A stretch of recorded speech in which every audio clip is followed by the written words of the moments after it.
Gusto mo bang magkaroon ng sariling negosyo? Especially kung ikaw ay empleyado ngayon dahil urat ka na sa pagiging empleyado mo, lalo na kung kagaya kayo sa akin noon, isang lady guard, nakakapagod talaga. O, naisip mo, mas maganda na lang siguro at na may negosyo ako. So ito, bibigyan kita ng dalawang tips.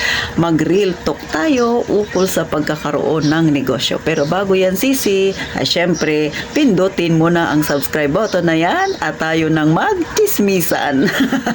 O eto mga kasari ha, magkwentuhan tayo, real talk ito. Noong ako ay empleyado pa dati, isa akong lady guard, iniisip ko rin noon na mas maganda yung may sarili akong negosyo kasi sarili ko yung oras ko. Pero mali pala, sisi, ha? O pauna ko lang, ito ay sarili kong opinion. Totoo na masarap magkaroon ng sariling negosyo, masarap na magkaroon ng yung masasabi mong akin ito, pinaghirapan mo, o di ba, bunga ng pagod mo. O kasi nga pagka kumita ka, sa'yo lahat mapupunta yun. Pero yung isang pagkakamali minsan ng mga dating empleyado tapos nagkaroon ng negosyo, umaayaw sila sa pagiging empleyado kasi sabi nga nila, mas maganda kung may sarili kang negosyo kasi sarili mo yung oras mo. Mali. O. Kasi wala ka na kamong oras para sa sarili mo. O, kaway-kaway sa mga tinamaan dyan. O, ikaw ba, isa ka rin bang empleyado dati? Tapos inisip mo rin ba yan na magkakaroon ka na ng sarili mong oras kapag may sarili ka ng negosyo? O, diba? Hindi ka kamo nagkaroon ng oras na pang sarili kasi yung oras mo nandito na lahat sa ating negosyo. O, hindi ka na nga halos makaalis ng tindahan. Diba? Isipin mo, sisi, sa pamimili pa lang, ubos na lahat ang oras mo. Pagdating ng bahay, magdi-display ka pa. Magtitinda ka pa habang nagdi-display ka. Naglilinis ka pa. Ikaw opening, ikaw closing. Kung kayo ay kagaya sa akin na mag-isa lang sa aking tindahan, lahat ay sayo. O paano mo pa maiisip na mamamasyal ka? Minsan nga, wala na talaga tayong oras. Katulad sa akin mga kasari, simula madaling araw, bago mag alas 5, gising na ako, natutulog ako, alas 10 na. O diba, mag-overtime ka, pero wala kang bayad.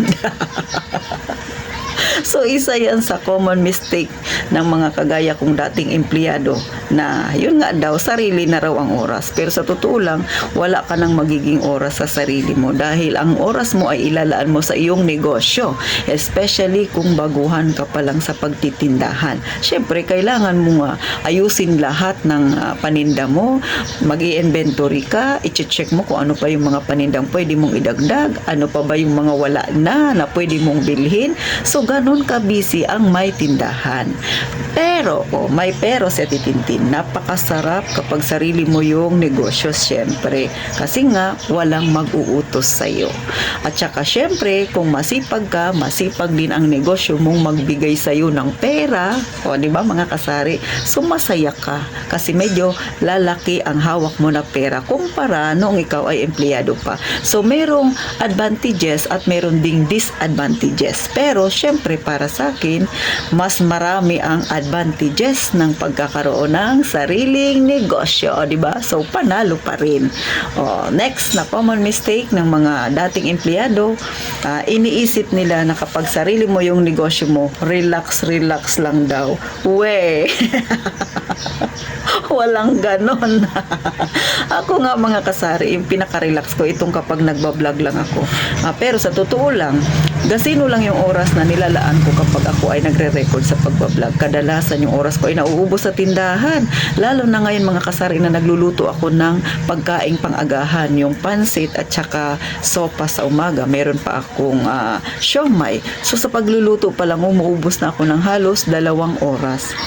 Tapos sa gabi, nagpe-prepare pa ako ng mga lulutuin ko. Yung mga sibuyas na yung mga bawang ng gabi ko yan, tinatad-tad ko na yan sila. Pati karne, tsaka mga gulay para pag umaga, panay luto na lang. Habang nagluluto ako, nakabukas ang tindahan ko. May namimili pa sa akin. So, paano mo masasabing relax lang ang tindahan, ha? Bago ako magluto, kasari, galing na ako ng palengke, namimili na ako.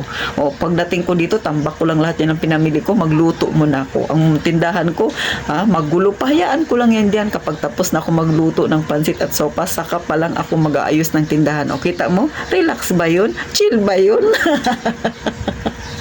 Kaya mga kasari ha, para sa mga empleyado ngayon, tapos gustong magkaroon ng negosyo, lalo na kung tindahan, make sure ready na ang puso ninyo at ang isip ninyo. At saka, mas nakakapagod talaga yung may sarili kang negosyo. Kasi pag tatamad-tamad ka, tatama rin din ang negosyo mo. Ganon yung sisi. Hindi katulad ng nasa trabaho ka. Kung kayo ay kagaya sa akin, lady guard, o diba? Mag-monitor lang ng area, chill-chill ka lang dyan, o diba? Tamad-tamad ka dyan, magpahikab-hikab ka dyan. Pero kapag may negosyo ka, hindi pwedeng ganon na lalakipan mo ng medyo may katamaran ang iyong negosyo. Kasi lalakipan din yan ng negosyo mo ng katamaran. Kumbaga, hindi ka kikita ng malaki.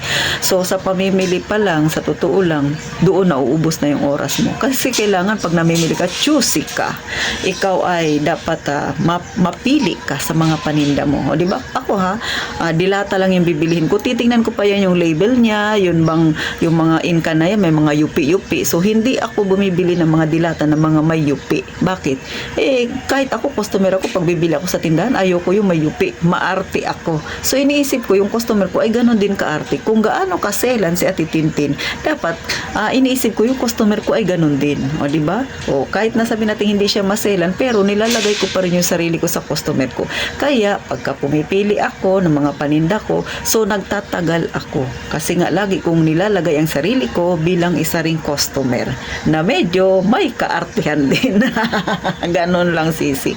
So, eto, payo ko lang sa mga empleyado ngayon, pag-isipan mo ng maigi.